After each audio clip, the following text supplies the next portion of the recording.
Hello everyone. तो आज है आपका 23 जनवरी और 5 दिनों के बाद से आपका फिर से आज 23 जनवरी को आपका एसएससी जीडी का एग्जाम हुआ है, जो कि थर्ड शिफ्ट का एग्जाम खत्म हुआ है। तो देखते हैं कि कौन कौन से क्वेश्चन आज आपके थर्ड शिफ्ट में 23 जनवरी को पूछे गए थे। तो चलिए शुरू करते हैं, देखते हैं क्वेश्चन।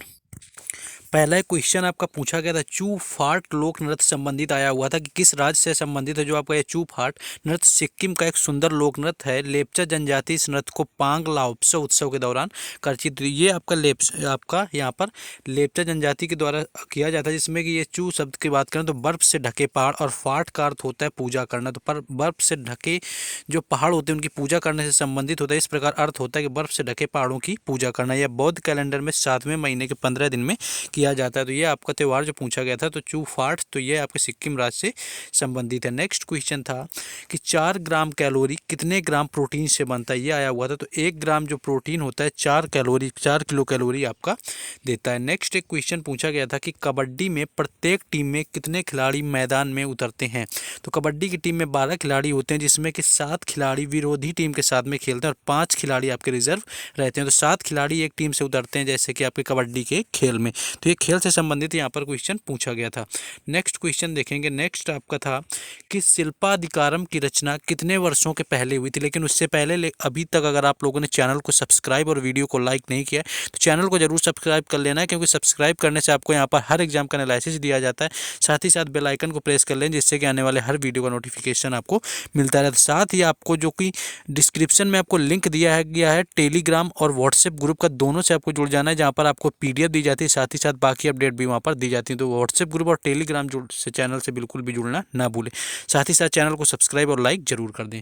तो ये आपका क्वेश्चन पूछा गया था कि शिल्पाधिकारम की रचना कितने वर्ष पहले हुआ। तो शिल्पाधिकारम को तमिल साहित्य के प्रथम महाकाव्य के रूप में जाना जाता है। इसका शाब्दिक अर्थ है नूपुर की कहानी। इस महाकाव्य की रचना चेर वंश के शासक सेन गुट्टूबन के भाइयों इलांगो अदिगल ने लगभग आपके ईसा की दूसरी तीसरी शताब्दी में किया हुआ था। नेक्स्ट क्वेश्चन देखेंगे। नेक्स्ट क्वेश्चन था कि स्वतंत्रता और अभिव्यक्ति की आज़ादी से कौन सा संबंधित अनुच्छेद होता है। तो अनुच्छेद 19 में ये कहा गया है कि किसी भी व्यक्ति के पास अभिव्यक्ति की स्वतंत्रता का अधिकार होगा, जिसके तहत वह किसी भी तरह के विचारों और सूचनाओं को आपका स्वतंत्र रह सकेगा। तो ये क्वेश्चन आपका आज़ादी से आपका आर्टिकल में पूछा गया था। नेक्स्ट क्वेश्चन था आपका कि राष्ट्रीय आय को कैसे निकाला जाता है। अगर राष्ट्रीय आय की बात करें तो किसी भी राष्ट्र की अर्थव्यवस्था पूरे वर्ष में उत्पादित वस्तुओं और सेवाओं के शुद्ध मूल्य के योग को राष्ट्रीय आय कहा जाता है। तो ये आपका यहाँ पर आपका जो होता है उत्पादित जो पूरे वर्ष में वस्तुएं होती हैं और सेवाओं के शुद्ध जो मूल्य होता है आपका, उसके राष्ट्रीय जो आपका योग होता है उसको आपका राष्ट्रीय आय कहा जाता है।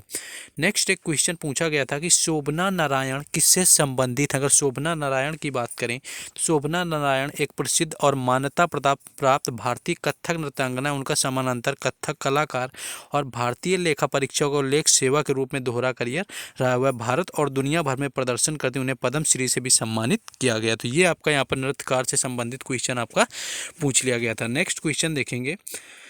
नेक्स्ट क्वेश्चन यहाँ पर पूछा गया था कि हरित क्रांति के बाद किसान ने कैसे बीज बोया था। इस तरह का क्वेश्चन आया हुआ था। तो उन्नत आनुवंशिक बीजों का उपयोग आपका किया गया था। तो उन्नत श्रेष्ठ आनुवंशिक बीजों का उपयोग करना हरित क्रांति वैज्ञानिक का पहला पहलू था। भारतीय कृषि अनुसंधान परिषद द्वारा उच्च उपज देने वाले बीज मुख्य रूप से गेहूँ, चावल, बाजरा और मक्का के बीजों की नई किस्मों का विकास किया गया था।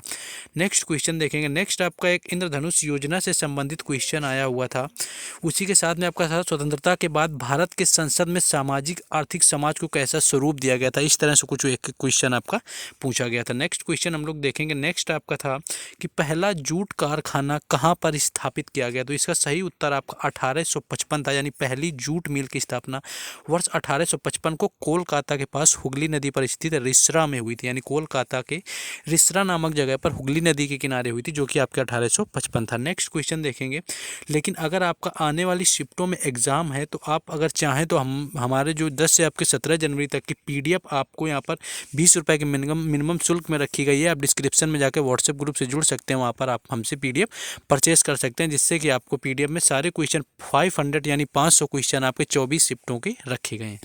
एक आपका आर्टिकल यानी कि अनुच्छेद 279A यानी 279A पूछा गया था। तो भारतीय संविधान का अनुच्छेद 279A माल एवं सेवा कर परिषद से संबंधित है। इसमें कहा गया है कि राष्ट्रपति संविधान अधिनियम 2016 के प्रारंभ होने की तारीख से 7-8 दिन के भीतर आदेश द्वारा माल और सेवा कर नामक आपका एक परिषद का गठन करेंगे। तो ये आपका माल और गुड्स यानी कि जो आपका सर्विस टैक्स होता है आपका, उससे यानी जीएसटी से आपका संबंधित था। नेक्स्ट क्वेश्चन आप देखेंगे।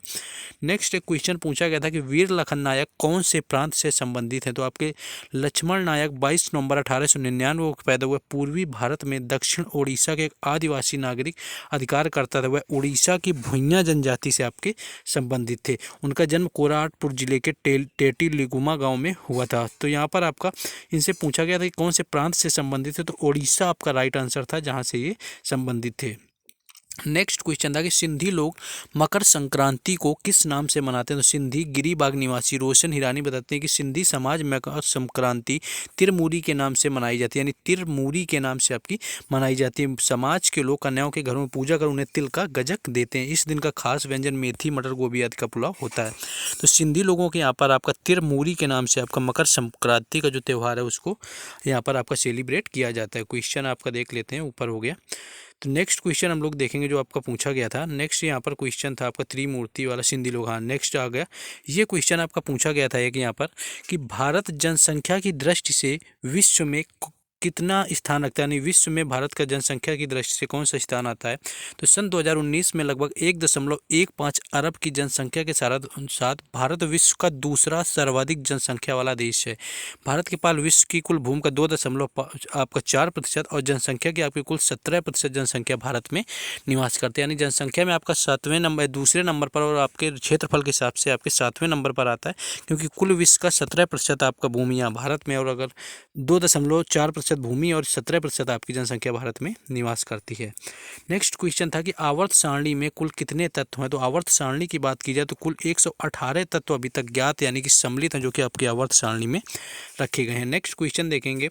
नेक्स्ट क्वेश्चन था कि सेबी की पहली महिला प्रमुख कौन है। तो प्रधानमंत्री नरेंद्र मोदी की अध्यक्षता वाली कैबिनेट की नियुक्ति 57 वर्षीय माधवीपुरी बुच को सेबी की पहली महिला नियुक्त किया गया। तो करंट अफेयर का ये क्वेश्चन काफ़ी फेमस है, कई एग्जाम्स में पूछा गया। तो माधवीपुरी बुच यहाँ पर राइट आंसर था, जो कि सेबी की पहली महिला अध्यक्ष बनाई गई हैं।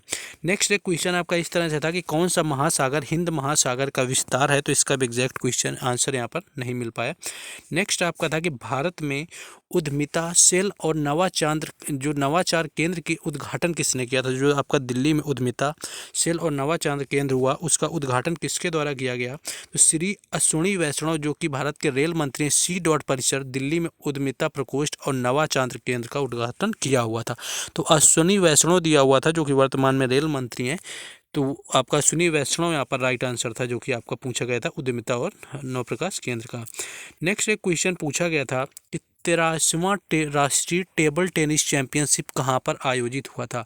तो मेघालय में 83वीं टेबल टेनिस चैंपियनशिप की मेज़बानी करने के लिए आपका तैयार था, यानी कि मेघालय इसका राइट आंसर था, जहाँ पर 83वां राष्ट्रीय टेबल टेनिस चैंपियनशिप खेला गया था, जो कि 18 से 25 अप्रैल तक शिलोंग के Sai indoor training centre NHU में हो गया। दूसरी बार है जब पूर्वोत्तर ने दुनिया के सबसे बड़े टेबल टेनिस टूर्नामेंट की मेज़बानी की हुई है। तो ये यहाँ पर आपका 83वां जो पूछा गया था क्वेश्चन, ये आपका मेघालय इसका राइट आंसर था। चलिए आगे देखते हैं। लेकिन अगर चलिए क्वेश्चन आपके इतने ही थे आज के, जो कि ज़्यादा से ज़्यादा क्वेश्चन हमने कोशिश की कि आपके 23 जनवरी थर्ड शिफ्ट में ज़्यादा से ज़्यादा देखा है आप लोगों ने, जैसा कि काफ़ी ज़्यादा क्वेश्चन यहाँ पे जीके के बताए हुए हैं। तो अगर आपको प्रयास थोड़ा सा भी लगा है कि हमने कुछ किया है, तो आपको वीडियो को लाइक ज़रूर करना है और चैनल को ज़रूर सब्सक्राइब करके जाना है, और वीडियो भी लाइक कर देना, क्योंकि आपको यहाँ पर हर एग्जाम से रिलेटेड हर शिफ्ट का एनालिसिस दिया जाता है। और साथ ही साथ आपको बेल आइकन प्रेस करके जाना है, जिससे कि आने वाले हर वीडियो का नोटिफिकेशन मिलता रहे। और आपको व्हाट्सएप ग्रुप और टेलीग्राम चैनल से लिंक दिया हुआ है जिनका, तो उनसे आपको जुड़ जाना है, जिससे कि सारी अपडेट आपको मिलती रहे। बाकी मिलेंगे फोर्थ शिफ्ट में। जय हिंद।